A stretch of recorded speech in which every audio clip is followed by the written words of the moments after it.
ഇവിടെ 1 ഇഞ്ച്, ഇവിടെ 1.25 inch, 1 inch വരുന്നുണ്ട്, 3/4 ഇഞ്ച് വരുന്നുണ്ട്, 1/2 ഇഞ്ച് വരുന്നുണ്ട്. ഇവിടെ പല കൊലത്തിൽ അവിടെ നടക്കുക. അവിടെ ഇവിടെ വെക്കുമ്പോഴേ ഇത്രത്തോളം തെളിച്ച് വരും. അപ്പോൾ അത് ഓറാവും. അപ്പോൾ നമ്മൾ സ്റ്റെപ്പിലേക്ക് കൊടുക്കാം.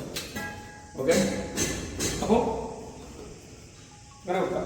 വർക്ക് കഴിഞ്ഞിട്ട് കളിയാം. Okay okay, thank you for watching our video. 2 വരുന്നത് ഒന്നുകൊന്ന് ആകെ 2 പേര് മാത്രം. 2 ഗ്രണ്ട് ഒന്നുകൊന്ന് ബേസ് വെച്ചിട്ട് നിറക്കി ഇങ്ങനെ കട്ടയിലൊക്കെ ഉണ്ട്. ഇവിടുത്തെ വീതിരിക്കുക ഉണ്ടോ? ഇവിടെ 1.5 ഉണ്ടാവും, ഇവിടെ 1.25, ഇവിടെ 1, 3/4, 1/2. ഇങ്ങനെ ഉണ്ട് കോണിൻ്റെ ഔട്ടത്.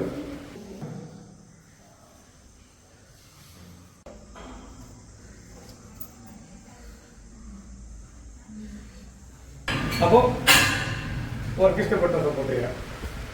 Okay, thank U.